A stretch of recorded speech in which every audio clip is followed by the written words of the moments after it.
अस्सलाम वालेकुम everyone, welcome to my channel 41 friends. 2 दिन पहले मेरे साथ दुबई एयरपोर्ट में बड़ा अजीब हादसा हुआ, वाक़या हुआ। अच्छा, इस स्टोरी को बयान करने से पहले मैं ये बताना चाहता हूँ कि इस वाक़ये में उन अहबाब के लिए सबक भी है जो एयरपोर्ट से किसी को रिसीव करने जाते हैं या किसी को ड्रॉप करना चाहते हैं। और दूसरा है कि इसमें पाकिस्तानी नेशन का एक पॉजिटिव पहलू भी है। तो इस वाक़ये को गौर से सुनेगा, बड़ा ही दिलचस्प वाक़या है। हुआ कुछ इस तरह कि हमारी जो टॉप मैनेजमेंट है किसी दूसरे मुल्क से आ रही थी, तो उनको रिसीव करने के लिए हमारे पास ड्राइवर की कमी थी, क्योंकि एक हमारा ड्राइवर है वो छुट्टी पर गया है और दूसरे जो ड्राइवर थे वो बिजी थे। तो हमारे एचआर डिपार्टमेंट ने हमारे एचएससी डिपार्टमेंट से रिक्वेस्ट की कि हम जाफ़र को भेज देते हैं, क्योंकि पहले मैं उनके साथ काम कर चुका हूँ। तो उन्होंने हमारे डिपार्टमेंट से रिक्वेस्ट की, तो हमारे मैनेजर ने हामी भर ली और मैं भी तैयार हो गया कि कल मैं उनको रिसीव करने जाऊँगा। याद रखिएगा कि हमारी जो कंपनी है अबू धाबी में है और उनको रिसीव करना था दुबई से। तो जाने से एक दिन पहले मैंने वो एचआर डिपार्टमेंट से पूछा कि वहाँ पर जो रिसेप्शन लड़की है उस के किस टाइम वो आ रहे हैं। तो उसने कहा कि 6 बजे, अराउंड 6 बजे वो आ जाएंगे शाम को। और यह है कि बाकी डिटेल मैं आपको भेज दूँगी। तो दूसरे दिन 3 बजे के करीब मैं रवाना हो गया। रवाना होने से पहले पेट्रोल वगैरह, टायर वगैरह जो मैं सब कुछ चेक करता हूँ गालिबन। लेकिन हुआ कि ये मैंने गाड़ी चेंज कर दी, कंपनी की गाड़ी है तो ऑब्वियसली मैं उसमें जाने था उनको रिसीव करने के लिए। अब जाने से पहले वो लड़की ने जो हमारी रिसेप्शन लड़की थी उसने मुझे डिटेल भेज दी, लेकिन उसने टिकट भेजा। टिकट हमारे एक मैनेजर का भेजा, तो उसको मैंने जब क्लिक करके देखा तो उसमें टर्मिनल 3 मैंने नोट किया। और तो मैंने कहा 6 बजे का टाइम भी मैंने देख लिया और रवाना हो गया। जहाँ आप दुबई जाते हुए याद रखिएगा, मुझे रास्ते में याद आया कि मेरा पर्स जो है वो दूसरी गाड़ी में, मेरे पहली गाड़ी में रह गया है। तो मैंने अपने अकाउंटेंट को फ़ोन किया कि यार मेरे जो पर्स है वो रह गया, क्योंकि वहाँ पर अगर आप पार्किंग में जाते हैं दुबई पार्किंग में, तो फिर आपको 30 दिरहम आपको ऑटोमेटिकली पहले घंटे के चार्ज हो जाते हैं। इस तरह फिर हर घंटे बाद 10 दिरहम, 20 दिरहम इस तरह बढ़ते जाएंगे।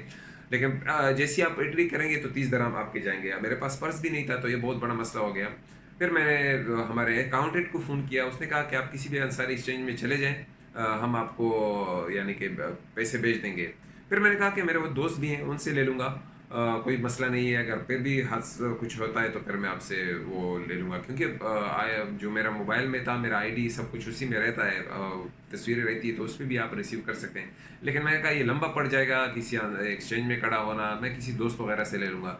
दुबई के जो रोड्स हैं वो उन लोगों के लिए कॉम्प्लिकेटेड नहीं है जो वहाँ पर रहते हैं, लेकिन जो बाहर से आदमी रहता है, दुबई के रोड्स बड़े ही कॉम्प्लिकेटेड है। और ये कि मैं बोर्ड्स वगैरह को देख लेता हूँ तो मैं सीधा पहुँच जाता हूँ एयरपोर्ट। तो जाते जाते मैं आराम से पहुँच गया और तकरीबन 40 मिनट पहले मैं 5:20 पे पहुँच गया वहाँ पर।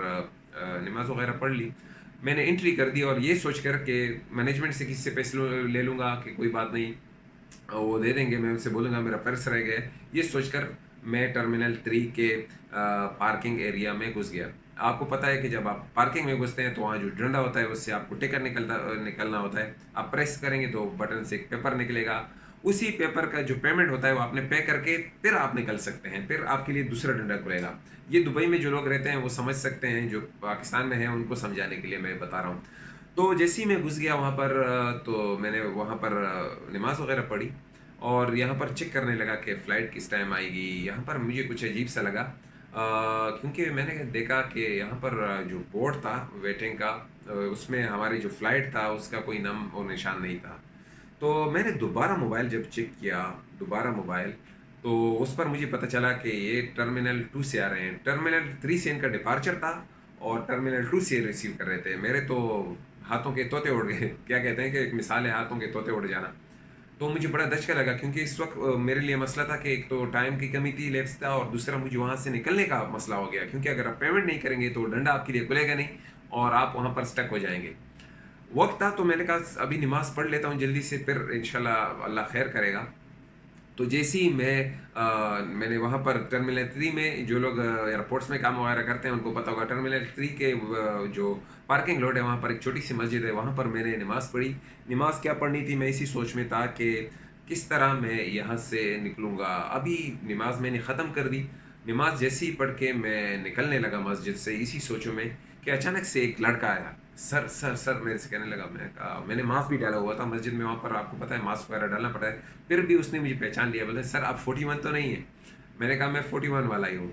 लेकिन मेरे जहन में क्या था कि मुझे यहाँ से निकलना है। और वो शख्स, एक लड़का नौजवान, मुझसे कहने लगा सर आप यहाँ कैसे, क्या कर रहे हैं।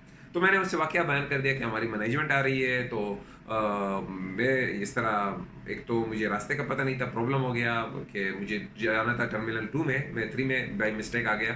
دوسرا، میرے پاس پرس بھی نہیں ہے، تو میرے پاس پیسے بھی نہیں ہیں۔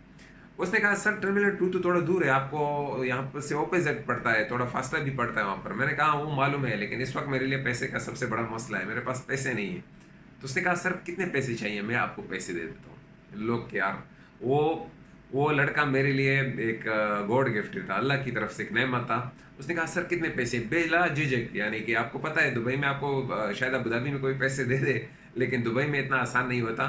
اس لڑکے نے ایک دم سے 100 درہم میرے ہاتھ میں رکھے، سر یہ پیسے لے لیجیے گا، اور جب آپ کا کام ہو جائے گا مسئلہ نہیں ہے، آپ بھیجیے گا بھی نہیں۔ میں نے کہا نہیں نہیں، میں پیسے بھیج دوں گا۔ میں نے اسے اپنا ٹیلی فون نمبر دے دیا، اور میں نے اسے کہا میں آپ پر ویڈیو بھی بناؤں گا اور لوگوں کو بتاؤں گا کہ کس طرح پاکستانی نیشن ہیلپ کرتی ہے۔ تو میں نے اسے اپنا نمبر دیا، اور میں نے اسے کہا کہ نورشاد نام کا لڑکا تھا، میں آپ کو اس کی تصویر یہاں پر دکھ رہی ہوگی، RTA میں کام کرتا ہے، بس ڈرائیور ہے۔ تو وہاں سے تو میں نکل گیا۔ اب اسٹوری ختم نہیں ہوئی، کیونکہ آپ کو پتہ ہے کہ 6 بجنے والے تھے، نماز پڑھ کے مغرب کی نماز تقریباً 5:50 پر ہو جاتی ہے، 5:55 پر، تو وہاں سے مجھے نکلنا تھا، ٹرمینل 2 تک جانا تھا، جو بالکل اپوزٹ پڑتا ہے ٹرمینل 3 کے۔ اب وہاں پر آپ کو دبئی روڈز کا کیا ہے کہ وہاں پر بہت ٹریفک ہوتی ہے، بہت زیادہ ٹریفک ہوتی ہے، خاص کر شام کے ٹائم میں بہت رش بڑھ جاتا ہے۔ میں نے اپنا موبائل ڈرائیو کرتے ہی چیک کر لیا کہ کتنا ٹائم لگے گا، تو آلموسٹ 26 منٹ لگ رہے تھے میرے کو۔ پھر بھی میں اللہ اللہ کر کے جا رہا تھا ٹریفک میں آہستہ آہستہ، تو مجھے فون آ گیا مینجمنٹ کی طرف سے کہ جعفر ہم پہنچ چکے ہیں ایئرپورٹ میں۔ تو میں نے کہا سر بس میں بھی پہنچنے والا ہوں، آپ تھوڑا صبر کریجیے گا، آپ جیسے نکلیں گے میں بھی وہاں پر پہنچ جاؤں گا۔ اور میرا دل دھڑکنا بہت زیادہ، آپ کو پتہ ہے نا کہ آدمی ایک تو یہاں سے مصیبت سے نکلا، پھر ادھر دل کا دھڑکنا کہ یار ٹیم مینجمنٹ آ گئی ہے اور اس کو ریسیو کرنے کے لیے آدمی پہنچا ہی نہیں ہے، تو بہت بڑا برا امپیکٹ پڑتا ہے۔ تو جاتے جاتے میں آہستہ تھوڑی دیر بعد 5 منٹ بعد پھر ان کا فون آیا کہ جعفر تم تھوڑا ویٹ کر لو کیونکہ ہمیں یہاں پر تھوڑا ٹائم لگے گا۔ میں نے کہا سر جتنا ٹائم لینا ہے لیجئے گا، میں کوئی مسئلہ نہیں ہے۔ تو سیدھا جاتے جاتے بورڈز کو دیکھ کر بغیر نقشے کے میں ٹرمینل 2 میں پہنچ گیا۔ ٹرمینل 2 میں جیسے ہی میں نے گاڑی پارک کی پارکنگ میں، تو سامنے ہی کچھ ہی منٹ بعد وہ مینجمنٹ آ گئی اور ان کو میں نے ریسیو کر لیا۔ تو ایک تو یہ ہے کہ دبئی کے جو آپ کو کہیں پر بھی جانا ہو، آپ پراپرلی پیپر وغیرہ دیکھ لیں اور اپنا پرس وغیرہ نہ بھولے گا، کیونکہ یہ بڑا حادثہ تھا، لیکن وہ لڑکا جو تھا وہ میرے لیے اللہ کی طرف سے نعمت تھا، اور اللہ نے ایک بڑے شرمندگی سے بچا لیا۔ باقی مجھے کوئی مسئلہ تو نہیں ہوتا، وہ ٹیکسی میں بھی چلے جاتے تھے، لیکن وہ جو تھا نا کہ جو ٹرسٹ ہوتا ہے مینجمنٹ کی طرف سے، وہ بالکل لوز ہو جاتا۔ تو یہ باتیں تھیں کہ اگر آپ کہیں جا رہے ہیں اپنا سب کچھ سامان وغیرہ چیک کریں، اور پاکستانی نیشن، پاکستان کبھی نہ بولو، یہ لڑکے ہیں، یہ نوجوان، یہ مجھے ہمیشہ یاد رہے گا۔ نورشاد نام ہے، نورشاد بھائی میں آپ کا پھر ایک دفعہ پھر شکریہ ادا کرنا چاہتا ہوں۔ اور پیسے جو تھے میں نے ان کو صبح کے ٹائم ہی پھر ان کو جو ایزی لوڈ ہوتا ہے اسی کے تھرو میں نے بھیج دیے، کیونکہ اس نے بولا تھا کہ نمبر پہ ہی بھیج دیجیے گا۔ پیسے میں نے اس کو ریٹرن کر دیے الحمدللہ۔